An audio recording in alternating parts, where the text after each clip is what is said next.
Perintah Kaisar Naga. Bab 661 sampai dengan 670. Audiobook, novel silat. Episode 67. Begitu Wolfshen mendengar kata-kata hutan buta hitam, wajahnya langsung berubah warna karena ketakutan, dan setelah lama terdiam, dia perlahan menceritakan masalah itu. Ternyata Wolfshen terpesona oleh kekayaan dan tahu bahwa pohon-pohon di hutan buta hitam tinggi dan lebat, jadi dia membawa beberapa orang untuk menebang pohon-pohon di hutan buta hitam. Meskipun dia tahu bahwa legenda hutan buta hitam sangat aneh, tetapi demi uang, Wolfshen juga menyerah, belum lagi ada lebih dari 10 orang, jadi tidak ada yang perlu ditakutkan. Hari pertama penebangan bagus, dan penerimaannya tidak sedikit, tetapi Wolfshen dan yang lainnya menemukan ginseng gunung ketika mereka sedang menebang. Setelah diperiksa dengan cermat, mereka menemukan bahwa itu berumur puluhan ribu tahun. Itu membuat Wolfshen senang. Wolfshen tahu bahwa dia tidak memiliki pengalaman dalam menggali ginseng liar, dan takut ginseng liar akan rusak, jadi dia tidak memindahkan ginseng liar, tetapi dia takut ginseng liar akan melarikan diri, karena dia mendengar bahwa ginseng liar tua akan berjalan sendiri. Jadi setelah dia mengikat ginseng liar dengan tali merah, dia menggali parit lebih dari 10 meter dari ginseng liar untuk mencegah ginseng liar melarikan diri. Hanya saja ketika menggali parit, dia tidak mengira itu kuburan massal, dan banyak tulang yang digali. Meskipun dia sedikit takut, Wolfshen tidak berhenti, tetapi terus memerintahkan orang untuk menggali, dan mengirim seseorang kembali untuk memberitahu keluarga Shen bahwa mereka menemukan benda raja ginseng 10.000 tahun. Namun, sebelum lubang itu digali, tiba-tiba hutan menjadi gelap di seluruh langit, dan seluruh hutan pegunungan tampak diselimuti kabut hitam. Wolfshen tidak dapat mengingat apa yang terjadi kemudian, dan saat itulah dia membuka matanya. Setelah kakak tertua saya mengirim seseorang untuk memberitahu saya segera membawa mereka ke sana, tetapi kakak tertua terbaring di tanah dan sudah tidak sadarkan diri, dan yang lainnya menghilang.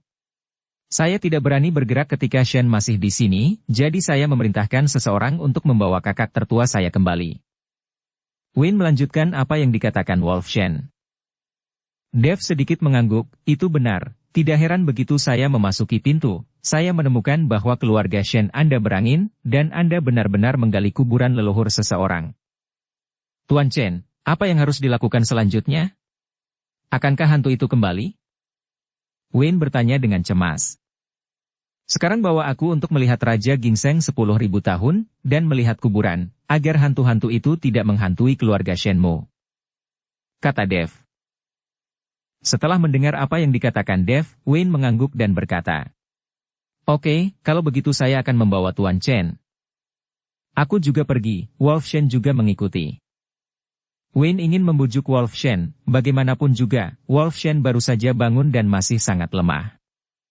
Tetapi tidak ada celah, tetapi Dev membuka mulutnya dan berkata, biarkan dia mengikuti, bagaimanapun, dia melakukan hal itu, dan harus ada penjelasan. Melihat Dev mengatakan ini, Wayne tidak mengatakan apa-apa lagi. Sekelompok orang, mengendarai beberapa mobil, bergegas menuju hutan buta hitam bersama. Meskipun sekarang tengah hari, segera setelah semua orang turun dari mobil dan berjalan ke Black Blind Forest, mereka tidak bisa menahan diri untuk tidak berperang dingin.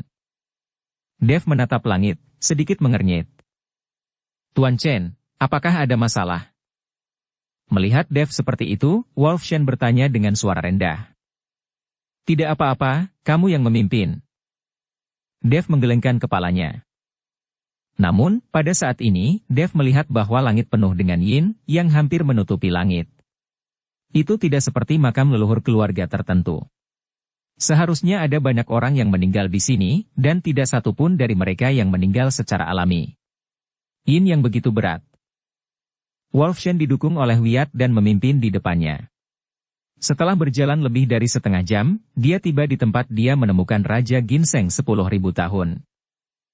Setelah tiba di tempat itu, Dev sedikit tercengang, dan orang lain yang ada di sana juga melebarkan matanya, dan keterkejutannya tidak dapat ditambahkan.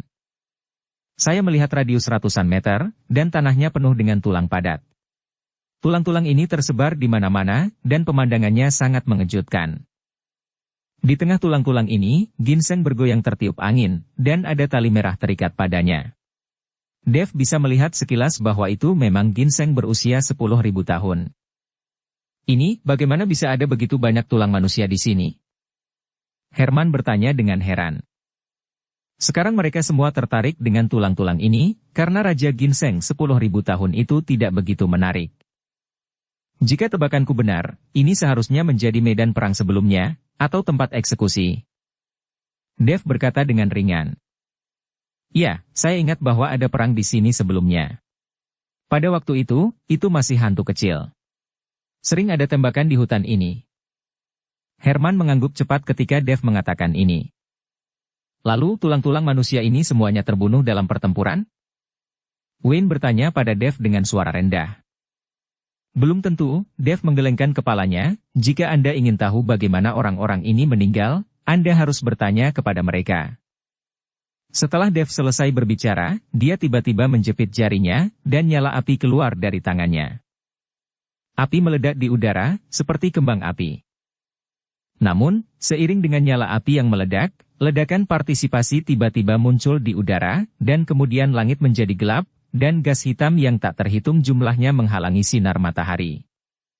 Ki hitam itu seperti hantu dengan gigi dan cakarnya, mengaum terus-menerus, sementara gumpalan ki hitam jatuh ke tanah dan langsung mengembun menjadi bentuk manusia, masih hantu yang baru saja melarikan diri dari keluarga Shen. Ini. Apa ini? Wolf Shen terkejut dan berteriak. Namun, orang lain telah melihatnya sebelumnya, dan tidak ada reaksi besar darinya, tetapi melihat begitu banyak hantu tiba-tiba muncul di langit, itu tidak terlalu menakutkan. Aku tidak berharap kamu mengejar hingga ke sini, apakah kamu mencoba membunuh kami semua? Hantu itu meraung dan menanyai Dev. Siapa kamu? Mengapa kamu masih membunuh orang setelah kamu mati? Dev bertanya dengan dingin. Mata hantu itu penuh dengan warna merah tua, dan mulutnya memamerkan taringnya. Dev tidak mengatakan apa-apa ketika dia melihat hantu itu. Dengan satu tangan, nyala api muncul di telapak tangan Dev. Melihat nyala api, mata hantu itu penuh dengan ketakutan, dan dia langsung menjadi pengecut. Kami tidak berbahaya, ini adalah orang-orang yang menggali tulang kami demi uang dan mengganggu pembersihan kami. Hantu itu menunjuk Wolf Shen dan berkata, lalu kenapa kamu tidak bereinkarnasi dan berkeliaran di hutan ini? Dev bertanya. Hantu itu terdiam. Setelah beberapa saat, hantu itu menyingkirkan taringnya dan berkata perlahan, kami tidak memiliki tempat berlindung, tidak ada penguburan, tidak ada cara untuk bereinkarnasi. Lalu siapa kalian semua? Bagaimana kalian mati? Dev terus bertanya. Hantu itu perlahan mengangkat kepalanya dan melirik ke udara, kami semua adalah tentara, dan semua rekanku dimakamkan di sini. Kami dibunuh di sini oleh setan kecil. Setelah Dev mendengarkannya, nyala api di tangannya langsung padam. Sepertinya tebakannya benar. Orang-orang ini tidak mati secara alami, jika tidak akan ada inki yang begitu berat. Kami terjebak di hutan ini, karena tidak ada yang mengklaim penguburan, dan kami tidak bisa keluar dari sini. Untungnya, ada ginseng gunung di sini. Kami memelihara ginseng gunung dengan daging dan darah kami. Saya berharap dapat menyerapnya. Esensi ginseng gunung dan akhirnya berubah menjadi bentuk menjadi manusia. Bawa saudara-saudaraku keluar dari hutan ini, tapi orang-orang ini benar-benar menggali tulang kita demi ginseng liar. Hantu itu menatap Wolf Shen dengan marah. Semua orang bisa mendengar kata-kata hantu itu. Melihat bahwa orang-orang ini sebenarnya adalah tentara, mereka semua merasa kagum di hati mereka. Memikirkan sisa-sisa prajurit ini, mereka terlempar kemana-mana.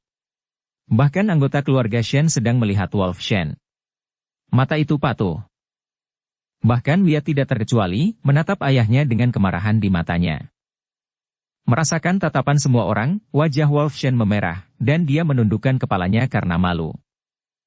Kamu mati untuk melindungi orang-orang di negara ini, tetapi kamu tidak dapat membunuh begitu banyak orang hanya karena mereka menggali tulangmu. Itu selusin nyawa. Dev bertanya. Orang-orang itu tidak mati, mereka hanya terjebak di hutan, lebih dari 500 meter ke barat. Hantu itu menunjuk ke barat dan berkata. Begitu Yat mendengar bahwa orang-orang itu belum mati, dia buru-buru melihat ke arah barat. Benar saja, Tidak lama kemudian, dia membawa kembali lebih dari selusin orang, tetapi orang-orang ini terjebak di sini selama beberapa hari terakhir, jelas sangat memalukan. Melihat orang-orang yang kembali, Wolfshen menyesali tindakannya. Dia seharusnya tidak serakah akan uang dan hampir membunuh orang-orang ini. Dan Dev melihat bahwa hantu itu tidak benar-benar menyakiti siapapun, dan dia adalah seorang prajurit sebelum kematiannya, jadi dia tidak memiliki permusuhan dalam sekejap. Ginseng berusia 10.000 tahun ini tidak dapat membuat Anda berubah menjadi bentuk manusia. Karena Anda mati untuk orang-orang di negara ini, kami harus membangun sebuah monumen bagi Anda untuk mengubur Anda, sehingga Anda dapat bereinkarnasi dengan damai. Dev berkata, memandang Wolfshen dan berkata, Patriark Shen, insiden ini terjadi karena keserakahanmu akan uang. Apakah kamu ingin membayar untuk membangun kuburan bagi para prajurit yang meninggal ini, dan untuk menyapu makam mereka untuk sembahyang? Saya lakukan. Wolfshen mengangguk lagi, dan berlutut langsung ke tanah. Saya bersedia mengeluarkan uang untuk membangun kuburan di kaki gunung, sehingga generasi mendatang akan mengingat para pejuang ini. Wolfshen menangis dengan sedih, dapat dilihat bahwa dia benar-benar menyesalinya, dan semua orang di keluarga Shen berlutut satu demi satu. Adalah dosa bagi keluarga Shen mereka untuk melakukan hal seperti itu. Sebagai seorang pemuda, Wyatt memerah karena malu dan jatuh ke tanah dengan keras. Wyatt berkata, Tuan Chen, saya akan segera memerintahkan sisa-sisa prajurit ini untuk dikumpulkan dan dibangun dalam waktu setengah bulan.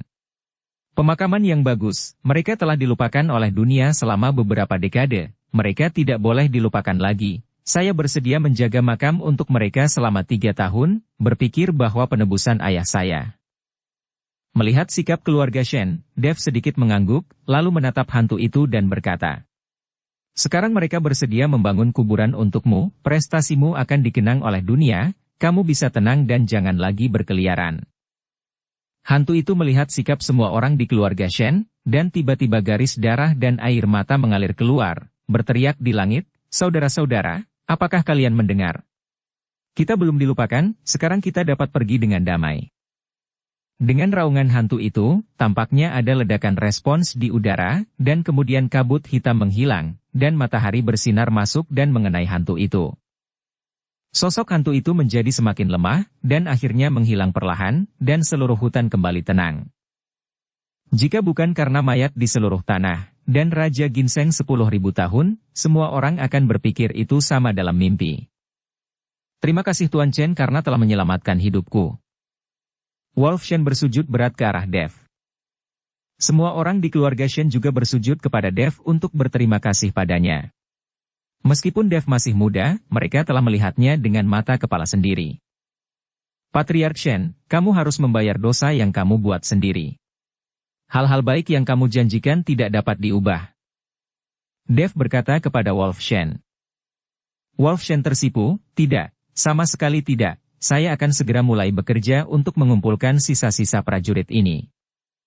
Patriark Shen, masalahnya sudah selesai, mari kita bicara tentang harga Raja Ginseng berusia 10.000 tahun ini. Lagi pula, Andalah yang menemukan Raja Ginseng ini. Dev di sini untuk Raja Ginseng 10.000 tahun, dan sekarang kita berbicara tentang bisnis. Begitu Wolfshen mendengar ini, dia melambaikan tangannya dengan cepat, Tuan Chen, jika Anda membutuhkannya, ambil saja. Saya, Wolfshen, telah rakus akan uang sepanjang hidup saya. Hari ini, saya pikir saya mengerti uang itu. Tidak lain adalah sesuatu di luar tubuh saya. Saya tidak bisa menghabiskan semuanya dalam hidup saya akan menghabiskan uang di masa depan untuk membangun kuburan di seluruh negeri, dan saya juga akan mencari keluarga para prajurit untuk membantu mereka. Dapat dilihat bahwa Wolfshen benar-benar bertobat, dan kejadian ini sangat memukulnya. Jika itu masalahnya, maka aku tidak akan sungkan. Karena Wolfshen berkata demikian, Dev tidak sopan, bagaimanapun juga, Raja Ginseng berusia 10.000 tahun itu sangat penting baginya. Tuan Chen, saya akan mengirim orang dari rumah saya. Saya khawatir akan memakan waktu beberapa hari untuk menggali Raja Ginseng 1000 tahun seperti ini. Anda harus berhati-hati saat menggali. Saya akan mengawasi pekerjaan itu sendiri. Herman berkata kepada Dev. Selama beberapa hari, Dev tidak punya waktu untuk menunggu, jadi dia melambaikan tangannya dan berkata, "Tidak perlu, kalian semua kembali, aku akan tinggal di sini sendiri, dan Yansen akan mengemudi untuk menjemputku besok pagi." Semua orang tidak tahu apa yang akan dilakukan Dev, tetapi tidak ada yang berani membantahnya. Mereka semua meninggalkan hutan buta hitam. Ketika semua orang berjalan kembali, Dev memandang Raja Ginseng 10.000 tahun itu, dan sangat bersemangat. Sejumlah besar energi spiritual mengerumuni Dev, dan Raja Ginseng berusia 10.000 tahun itu tampaknya merasakan sesuatu, ranting dan daun bergoyang putus asa, seolah-olah untuk menyingkirkan nasib diserap. Dev membutuhkan waktu setengah hari satu malam untuk menguras energi spiritual Raja Ginseng 10.000 tahun, dan ranah Dev juga melompat langsung ke lantai 3 periode bigu. Dia melihat-lihat di sekitar hutan. Dengan Raja Ginseng 10.000 tahun, kekuatan Dev meningkat 2 tingkat selama periode puasa. Dev tidak tahu betapa sulitnya jalan kultivasi, tetapi karena dia melangkah ke jalan keabadian, Dev tidak akan menyerah dengan mudah. Selain itu, miliknya sendiri masih belum menemukan jawabannya. Melihat kerangka di seluruh tanah, Dev berlutut dan bersujud kepada para prajurit ini. Bagaimanapun, pertumbuhan Raja Ginseng berusia 10.000 tahun juga dikaitkan dengan orang-orang ini. Mereka membudidayakan Raja Ginseng berusia 10.000 tahun ini dengan darah dan daging mereka sendiri. Ketika Dev berjalan keluar dari Black Blind Forest, dia menemukan bahwa Yansen telah mengemudi di kaki gunung dan menunggu, sementara Wyatt membawa puluhan orang, bersiap untuk mengumpulkan sisa-sisa, tidak jauh dari kaki gunung. Suara mesin menderu terus berpikir, ternyata kemarin, setelah turun gunung, Wolf Shen segera menemukan tim konstruksi dan memulai pembangunan kuburan. Dev tidak terlalu banyak berhenti, tetapi biarkan Yansen mengantarnya ke rumah Shen. Dev berencana untuk kembali ke Hongcheng segera setelah mengucapkan selamat tinggal. Bagaimanapun, besok adalah hari untuk bertarung dengan Samuel Qin. Dia tidak boleh terlambat. Sekarang kekuatannya telah meningkat, Dev juga memiliki kepercayaan di hatinya. Dev tiba di keluarga Shen, dan keluarga Shen telah menunggu Dev. Tetapi ketika Dev mengatakan bahwa dia akan pergi, Wolf Shen buru-buru berkata, "Tuan Chen, Anda akhirnya datang ke timur laut, dan kami telah tidak sempat menghabiskan persahabatan sebagai tuan tanah. Anda tinggal di sini selama 2 hari lagi, sehingga keluarga Shen saya memiliki kesempatan untuk membayar kembali Tuan Chen.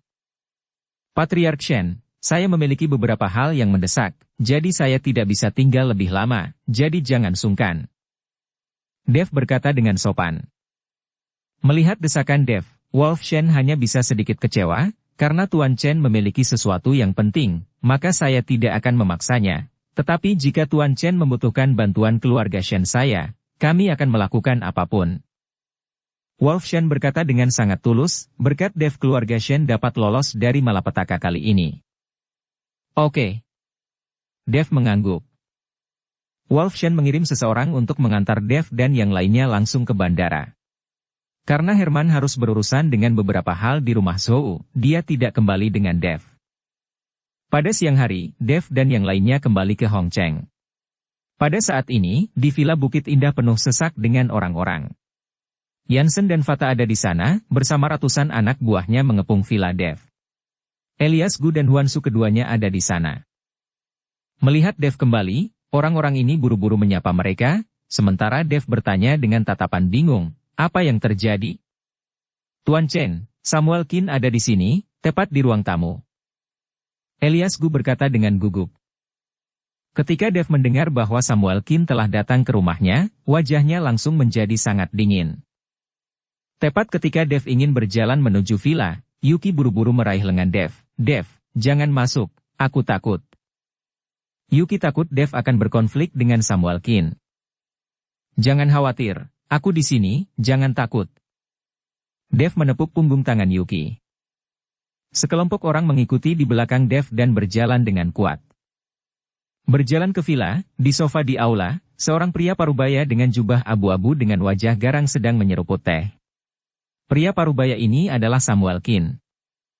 Di belakang pria parubaya itu, ada 2 bawahan yang berdiri, Dev hanya melirik mereka, dan dia bisa melihat bahwa keduanya berada di atas kekuatan Grand Master peringkat kelima. Aku datang untuk menemui Dev. Jika Dev tidak kembali, yang lain akan keluar untukku, jangan ganggu aku. Mendengar suara pintu, Samuel Kin berkata dengan dingin tanpa melihatnya. Ini rumahku, aku pikir kamu yang harus keluar. Dev sedikit mengernyit. Mendengar ini, Samuel Kin meletakkan cangkir teh, menoleh perlahan, dan melihat ke arah pintu. Ketika dia melihat Dev, dia jelas tercengang. Kamu Dev? Samuel Kin bertanya. Ya, aku Dev yang membunuh putramu, membunuh keponakanmu, dan melukai saudaramu. Dev merasa marah ketika melihat penampilan menarik Samuel Kin. Dia sengaja mengatakan ini untuk merangsang Samuel Kin. Benar saja, ketika Samuel Kin mendengarnya, amarahnya tiba-tiba naik, cangkir teh di depannya hancur, dan Samuel Kin juga berdiri pada saat ini. Seluruh aula langsung ditutupi oleh aura pembunuh Samuel Kin. Aura pembunuh yang menakutkan dan berdarah langsung membanjiri semua orang yang masuk ke villa. Dev memandang Samuel Kin, tubuhnya sedikit gemetar, dan kekuatan spiritual yang agung terpancar, langsung menyelimuti orang-orang di belakangnya, menolak momentum Samuel Kin. Melihat ini, Samuel Kin sedikit mengernyit, tetapi dengan cepat mendapatkan kembali momentumnya. Patriark Kin, karena kamu telah mengeluarkan surat tantangan, kamu dapat bersaing di arena besok, jadi mengapa kamu ingin mencarinya di rumah hari ini? Aturan dunia seni bela diri, jika kamu telah mengeluarkan surat tantangan, itu akan menjadi malapetaka bagi istri dan anak-anakmu. Elias Gu dan Samuel Kin adalah kenalan lama. Saya pikir Samuel Kin masih menyebut Elias Gu sebagai paman kuno. Bagaimanapun, keluarga Kin berkembang di Kyoto, dan Elias Gu banyak berkontribusi. Tapi sekarang, Elias Gu sedang berbicara dengan Samuel Kin, dan Samuel Kin hanya melirik Elias Gu dengan dingin, dan tidak memperhatikannya sama sekali, jelas memandang rendah Elias Gu. Meskipun Samuel Kin tidak mengatakan apa-apa, salah satu anak buahnya di belakang Samuel Kin maju selangkah. Apa yang Tuan kita lakukan, bukan terserah Anda, seorang lelaki tua, untuk menunjuk dengan jari. Kata-kata para pelayan keluarga Kin membuat wajah Elias Gu memerah. Dia berpikir bahwa belum lagi para pelayan keluarga Kin, bahkan pemilik Samuel Kin tidak akan berani berbicara dengannya seperti ini, tetapi sekarang waktu telah berubah, keluarga Kin jauh di atas keluarga Elias Gu.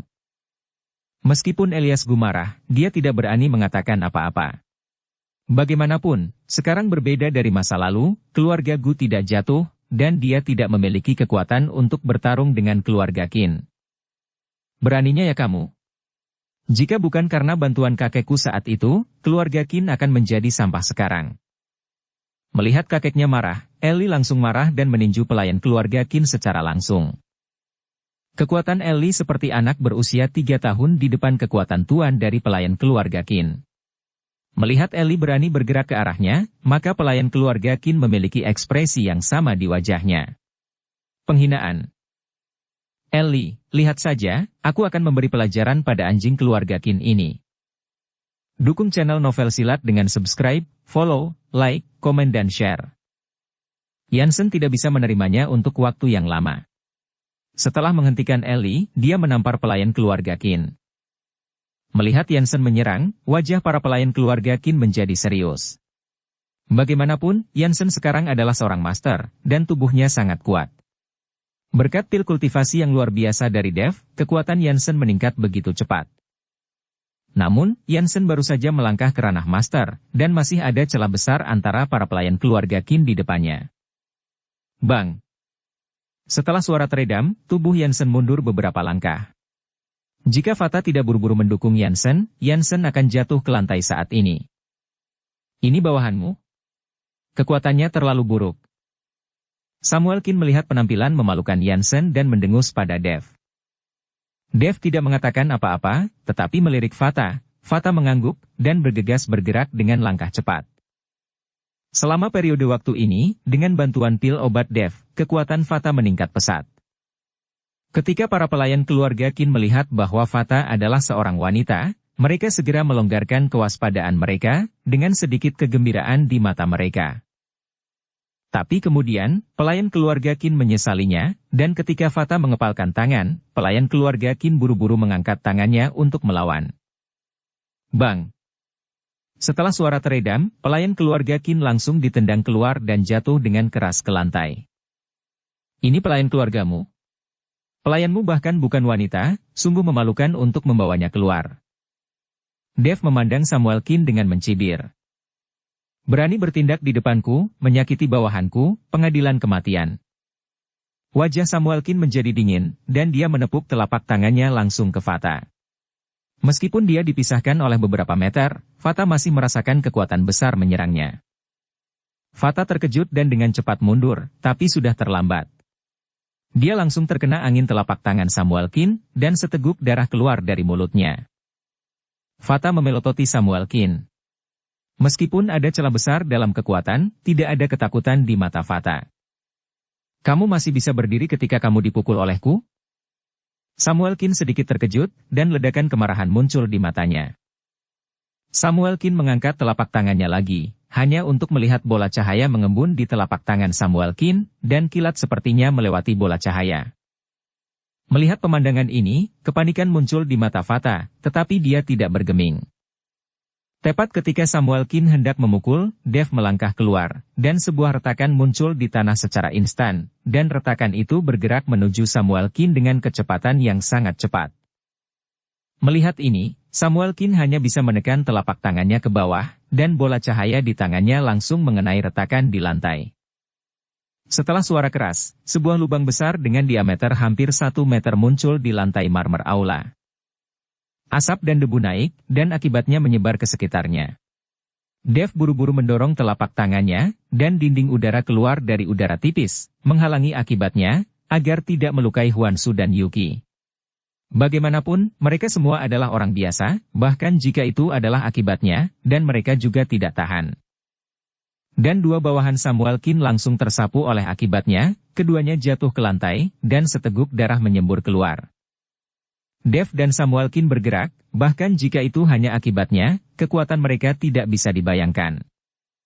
Kamu benar-benar memiliki kekuatan. Samuelkin menatap Dev dengan sedikit kejutan di matanya.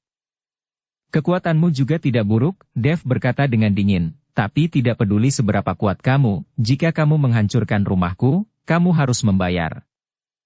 Melihat bahwa Dev benar-benar meminta dirinya untuk memberi kompensasi, Samuelkin tertegun sejenak, dan kemudian tertawa keras. Wah, jika kamu benar-benar mampu, maka biarkan aku membayarmu di atas ring besok. Ayo pergi. Setelah Samuelkin selesai berbicara, dia berkata kepada dua bawahannya. Kedua pelayan keluarga Qin berdiri dengan tangan masing-masing dan berjalan keluar di belakang Samuelkin. Melihat Samuelkin membawa orang pergi, tidak ada seorang pun di pintu yang berani menghentikannya. Hutang kepada saya, tidak ada yang berani berutang. Sama seperti Samuelkin dan kedua anak buahnya melewati Dev, Dev tiba-tiba menyerang. Namun, Dev tidak menyerang Samuelkin, tetapi langsung menyerang dua pria di belakang Samuelkin. Bang-bang. Setelah dua suara teredam, saya melihat bahwa dua bawahan yang dibawa oleh Samuelkin langsung ditembak di kepala, dan mereka bahkan tidak punya waktu untuk bereaksi. Karena kamu tidak ingin kehilangan uang, maka gunakan hidup mereka untuk membayarnya. Begitu Dev melepaskan, dua bawahan Samuelkin semua jatuh ke tanah, mata mereka terbuka lebar, dan mereka tidak bisa menutup mata mereka. Kamu. Ketika Samuelkin melihat ini, kemarahannya meningkat. Dev memandang Yansen, singkirkan semua orang, jangan menunggu besok, kita harus istirahat hari ini. Dev tahu bahwa jika dia dan Samuelkin bertarung, mereka tidak akan memiliki kemampuan untuk peduli pada orang lain. Bahkan jika akibat dari pertempuran antara keduanya akan menyakiti banyak orang. Yansen juga tahu bahwa mereka tidak akan membantu Dev sama sekali jika mereka tetap tinggal. Memikirkan pertempuran tingkat ini, yang disebut Grandmaster ini mungkin tidak akan bisa campur tangan sama sekali. Samuelkin memandang Dev, yang akan bertarung sampai mati, tiba-tiba menarik amarahnya, dan menatap Dev dengan dingin. Besok aku akan menghancurkan reputasimu dan mati olehku di depan banyak ahli seni bela diri di lingkaran. Mati di bawah kakiku. Setelah Samuelkin selesai berbicara, dia berbalik dan pergi, hanya untuk melihat bahwa dia menghilang tanpa jejak. Samuelkin tidak mengikuti Dev, dia berencana untuk membiarkan semua orang melihat keadaan tragis Dev besok untuk membalas pembunuhannya sendiri. Samuel Qin pergi, tetapi kekuatan yang ditunjukkan Samuel Qin barusan membuat semua orang khawatir tentang pertarungan Dev besok. Dan Yuki melihat kedua mayat di tanah, organ dalamnya berjatuhan untuk sementara waktu, dan dia menahan agar tidak muntah. Dia hanya orang biasa, dan adegan berdarah seperti itu jarang terlihat. Melihat penampilan Yuki, Dev buru-buru berdiri di depan Yuki dan memeluk Yuki, "Jangan lihat, cepatlah pulang." Dev mengedipkan mata pada Yansen, Yansen segera memerintahkan mayat itu untuk dibawa pergi, dan tempat itu dibersihkan. Yuki menggelengkan kepalanya dalam pelukan Dev, "Tidak, saya tidak takut. Saya ingin menjadi pejuang di masa depan, jadi saya ingin membunuh orang. Jika saya takut sekarang, bagaimana saya bisa membantu Anda?" Mendengar kata-kata Yuki, Dev sangat tersentuh, tetapi sekarang bukan waktunya bagi Yuki untuk berlatih, dan dia tidak memiliki kemampuan itu, jadi dia harus menunggu sampai dia bertemu naga 5. "Pulanglah, saya tidak bisa berkultivasi dengan tenang di sini. Apakah Anda ingin melihat saya dikalahkan besok?" Dev tersenyum ringan. Mengatakan apa-apa lagi. Yuki buru-buru melepaskan diri dari pelukan Dev, dan menutup mulut Dev dengan tangan gioknya dan berkata, Bah, jangan bicara omong kosong, bagaimana kamu bisa kalah? Aku tidak membiarkanmu kalah." "Yuki, jangan ganggu Dev di sini. Biarkan dia berlatih sebentar, peluang menang akan lebih tinggi. Kita kembali dan aku akan mengajarimu keberuntungan." Ellie berkata kepada Yuki. Yuki mengangguk, menatap Dev dengan cemas, dan pergi. Setelah kerumunan bubar, melihat aula yang masih berantakan, Dev berjalan ke kamar dengan berat hati. Dev, yang sudah mencapai tahap ini dia, tidak makan atau minum air selama sebulan tanpa masalah, jadi dia hanya duduk bersila di tempat tidur. Dia awalnya ingin berlatih, tetapi sayangnya energi spiritual yang tipis membuatnya tidak tertarik sama sekali. Pada akhirnya, Dev berbaring di tempat tidur, perlahan mengeluarkan cermin perunggu, dan terus memikirkan identitasnya. Ada banyak hal yang tidak dia mengerti, tetapi sangat disayangkan bahwa Naga 5 tidak memberitahunya. Sekarang Dev hanya bisa berharap dengan putus asa bahwa hari 15 Juli akan datang. Hanya pada 15 Juli Dev akan mengetahui rahasia hidupnya. Tetapi tepat ketika Dev akan tertidur dalam keadaan linglung, dia tiba-tiba merasa ada dua sosok di depannya, yang membuat Dev berkeringat dingin. Anda harus tahu bahwa dengan kekuatan Dev, bahkan jika ada sedikit gerakan dalam radius 100 meter, dia akan tahu. Dia ingin menyembunyikannya darinya, tetapi ketika mereka berdua berada di depannya, Dev tidak menyadarinya, mengapa Dev tidak panik. Jika kedua orang ini datang untuk membunuhnya, bukankah Dev berada dalam bahaya saat ini? Dengan gemetar, Dev melompat dari tempat tidur, tetapi ketika dia melihat lebih dekat, hati Dev lega. Ternyata dua orang yang masuk ke kamarnya adalah Naga 5 dan Maya. Otot-otot kecil di sekujur tubuh terlihat sangat kuat. Maya memandangi tubuh Dev yang hanya mengenakan pakaian dalam, dan tersenyum sedikit di sudut mulutnya.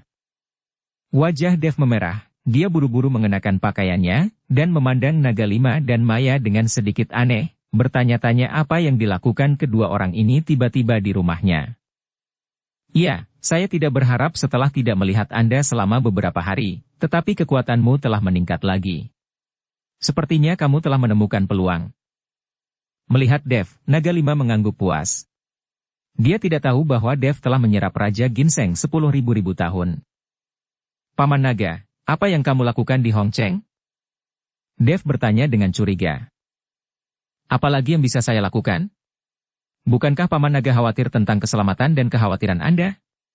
Saya tidak berpikir bahwa Anda akan menghadapi petualangan, dan kekuatannya telah meningkat begitu banyak." Maya berkata dengan iri di matanya. Ketika Dev melihat bahwa Naga 5 datang dari Kyoto karena dia khawatir tentang keselamatannya, dia segera berkata dengan rasa terima kasih. "Terima kasih Paman Naga karena khawatir. Saya memiliki kepercayaan diri untuk mengalahkan Samuel Qin itu." Melihat kepercayaan diri Dev, Naga 5 sedikit senang, tetapi dia masih berkata dengan wajah serius, "Meskipun kamu telah mencapai lantai 3 alam bigu sekarang, kamu tidak dapat meremehkan kekuatan Wusong, Samuel Qin dengan mengandalkan kesempatan. Dengan kekuatannya sendiri, dia telah memaksa dirinya untuk mundur ke ranah Wusong, dan dia memiliki keterampilan nyata, jadi jangan meremehkan musuhmu." Terima kasih Paman Naga atas nasihatnya, saya akan mengingatnya. Dev mengangguk. Iya, itu bagus, jangan lupa untuk memakai cermin perunggu pelindung jantung besok, dan aku juga akan melihatmu bertarung besok, jadi jangan merasa tertekan. Wuzong adalah musuh yang tangguh bagimu, tetapi bagiku, aku dapat melindasnya dengan satu jari, tetapi saya tidak dapat membantu Anda menghentikan semua musuh. Anda harus menanggung semuanya, apakah Anda mengerti? Naga Lima seperti penatua, menasihati Dev dan memberi Dev kepercayaan diri. Kata-kata Naga Lima jelas, yaitu, Tuan Dev, jangan takut kamu akan benar-benar akan mati. Ketika Dev kalah dari Samuel Qin, Naga Lima tidak akan berdiri diam, dan dia akan memastikan keselamatan Dev. Dengan cara ini, tidak ada ancaman terhadap kehidupan, Dev bisa merasa lebih nyaman, dan dia akan melepaskan tangan dan kakinya. Iya, aku mengerti. Dev mengangguk lagi. Setelah mengucapkan beberapa patah kata lagi dengan Dev, Naga Lima berbalik untuk pergi, tetapi tepat setelah Naga Lima berbalik, dia dihentikan oleh Dev. Paman Naga, aku ingin menanyakan satu hal padamu. Dev memanggil untuk menghentikan Naga Lima. Bukankah aku sudah mengatakannya, setelah 15 Juli, kamu akan tahu apa yang ingin kamu ketahui. Sekarang jika kamu bertanya padaku, aku tidak bisa menjawabmu. Naga Lima berpikir bahwa Dev bertanya tentang rahasia hidupnya. Paman Naga salah paham, aku tidak menanyakan itu, aku ingin kamu menerima pacarku sebagai muridmu. Dia hanya orang biasa, tapi aku harap dia juga bisa melangkah ke jalur budidaya abadi, sehingga kita bisa hidup bersama untuk waktu yang lama, bersama-sama. Dev ingin Yuki berlatih juga. Ketika alam Yuki naik lebih tinggi dan lebih tinggi, usia hidup akan menjadi lebih lama dan lebih lama. Kalau tidak, setelah beberapa dekade, Dev hanya bisa menyaksikan Yuki mati, tetapi dia akan sendirian, menunggu untuk mati. Apakah kamu pikir hanya satu orang yang dapat melangkah ke jalan keabadian? Saya telah melihat pacar Anda yang bahkan bukan seorang seniman bela diri, jadi Anda masih ingin dia mengolah keabadian? Apa yang menurut Anda terlalu indah? Ketika Maya melihat bahwa Dev sebenarnya ingin membuat pacarnya abadi, dia langsung mencibir. Aku juga awalnya bukan seorang kultivator, aku hanya orang biasa. Bukankah Ryutua itu membawaku ke jalan keabadian? Dev membalas. Bagaimanapun, Dev sangat biasa sejak dia masih kecil, dan dia bukan seorang seniman bela diri ketika dia berada di penjara. Bisakah saya membandingkan dengan Anda, tetapi Anda? Maya hendak mengatakan sesuatu, tapi Naga Lima memberinya tatapan tajam, dan Maya buru-buru menelan kembali kata-kata itu. Dev memandang Maya, dia tahu bahwa Maya juga harus mengetahui sesuatu, tetapi Naga Lima ada di sana, Maya tidak berani mengatakannya. Dev, bukan tidak mungkin kamu ingin pacarmu melangkah ke jalan keabadian, tapi jelas tidak bisa menerimaku sebagai guru. Aku tidak ingin menyesatkan anak-anakku. Jangan berpikir kekuatanku sangat tinggi. Setelah Anda benar-benar memahami dunia keabadian, Anda akan menemukan bahwa ada hari-hari di luar langit, dan ada orang-orang di luar orang.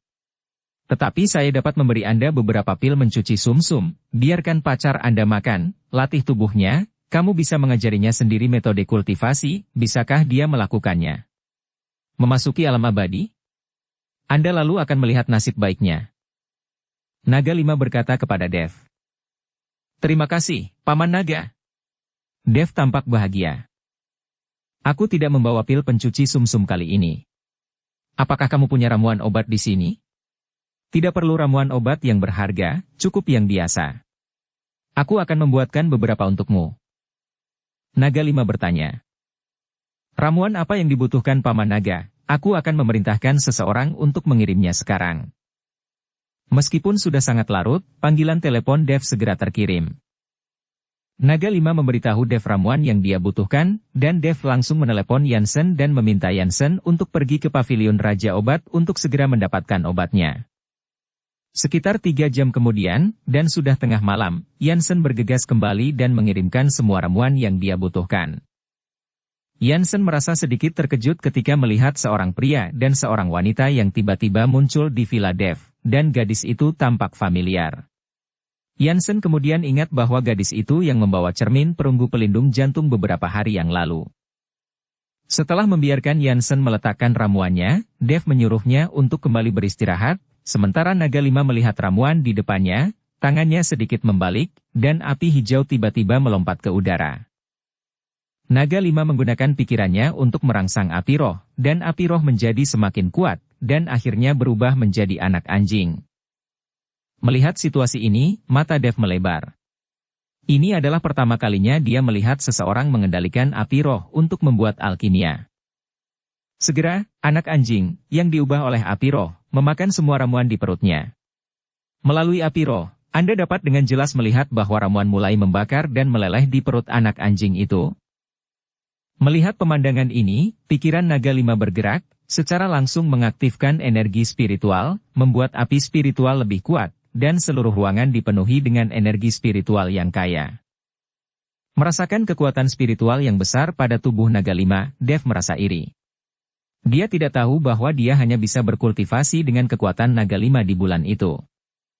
Dev terbungkus aura, dan seni konsentrasi hati di dantiannya berbalik jauh tanpa sadar, dan mulai dengan panik menyerap aura yang berasal dari Naga Lima di dalam ruangan. Mentalitas Ning Xinjue yang tak tertandingi seperti pusaran besar pada saat ini, secara langsung menyedot energi spiritual Naga Lima, tetapi api spiritual alkimia telah kehilangan berkah energi spiritual dan secara bertahap menjadi redup. Dahi Naga Lima penuh dengan keringat pada saat ini, tetapi dia tidak menghentikan Dev, tetapi mengambil napas dan dengan panik mencurahkan kekuatan spiritual di dantiannya. Maya melihat pemandangan ini dengan ekspresi terkejut di matanya, dan butuh beberapa saat sebelum dia bereaksi dan memelototi Dev.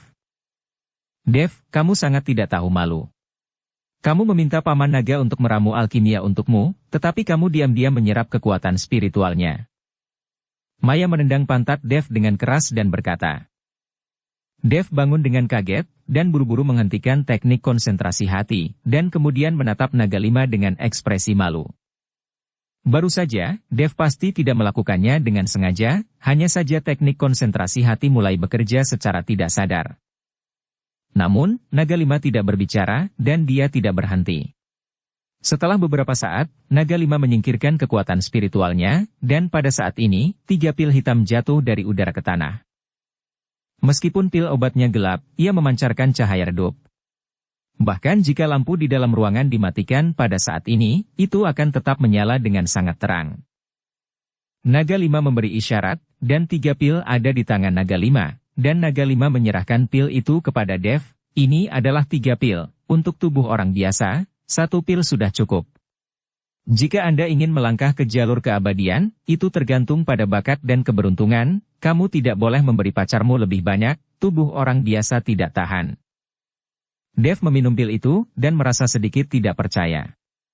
Ini adalah pil biasa yang Naga Lima katakan, tetapi di mata Dev, itu ratusan kali lebih kuat daripada pemurniannya dari pil kultivasi dan pil roh, belum lagi pil peremajaan kecil. Dev selalu berpikir bahwa dia sangat pandai dalam alkimia, tetapi hanya setelah melihat alkimia Naga Lima, dia tahu bahwa dia takut dia bahkan tidak bisa mencapai level awal. Melihat Dev seperti itu, Naga Lima tahu apa yang dia pikirkan, jadi dia menepuk bahu Dev. Tidak semua pembudidaya abadi mahir dalam alkimia, saya hanya belajar sedikit, dan Ryu Naga Tua yang membawa Anda ke awal keabadian, dia tidak pernah belajar alkimia, jadi dia hanya mengajarimu beberapa pemurnian ramuan paling dasar. Kamu tidak mengerti sisanya, dan kamu bisa dimaafkan. Ada alkemis khusus di dunia budidaya kita dan merekalah adalah master alkimia sejati. Anda hanya dapat mempelajari pemurnian elisir tingkat lanjut dengan belajar dari mereka. Ketika Naga Lima mengatakan ini, Dev segera mengerti, apakah alkemis di dunia budidaya abadi mirip dengan apoteker di dunia seni bela diri? Ya, seharusnya sama, tetapi pil yang dibuat oleh alkemis lebih hebat. Ketika Anda memahaminya nanti, Anda akan tahu bahwa pembudidaya abadi tidak hanya memiliki alkemis, tetapi juga kastor. Apa yang Anda hadapi sekarang, musuh Anda hanyalah beberapa prajurit dan penyihir. Dengan tubuh kuat Anda dapat mengalahkan mereka tanpa senjata, tetapi ketika Anda benar-benar memasuki dunia abadi, Anda harus menemukan senjata yang berguna, yang akan membuat kekuatan Anda semakin tinggi. Naga Lima memberitahu Dev, dan Dev mendengarkan dengan seksama seperti siswa sekolah dasar. Dia selalu ingin mengerti, tetapi sayangnya tidak ada yang memberitahunya. Dan sekarang, dia akhirnya mengangkat tabir dunia kultivasi abadi. Kenapa aku tidak sengaja memberitahumu begitu banyak? Kamu memiliki pertarungan yang bagus besok, dan kamu akan mengetahuinya perlahan. Naga 5 menepuk bahu Dev lagi, dan berbalik untuk pergi. Paman Naga, mengapa Dev ini mampu menyerap kekuatan spiritual yang memancar dari tubuhmu? Pada saat ini, Maya berbicara dengan bingung. Dalam pemahamannya, apapun metode latihannya, itu adalah menyerap energi spiritual dari semua hal di dunia untuk membantu dirinya berkultivasi, dan dia belum pernah melihat orang yang dapat menyerap energi spiritual dari tubuh orang lain. Anda harus tahu bahwa kekuatan spiritual yang memancar dari tubuh orang lain telah diubah oleh teknik kultivasi sendiri, dan disimpan dalam dantian. Sama sekali tidak seperti energi spiritual surga dan bumi, dan dapat diserap oleh semua pembudidaya abadi. Kata-kata Maya membuat Dev malu lagi, tetapi dia juga bertanya dengan rasa ingin tahu. Apakah tidak semua kultivator bisa melakukannya? Dev belum pernah bertemu seorang kultivator abadi sebelumnya, dan dia tidak tahu apakah orang lain berkultivasi, seperti dia, dan dapat menyerap hal-hal selain energi spiritual. Bersambung ke episode 68. Dukung kami dengan subscribe, follow, like, komen dan share. Terima kasih.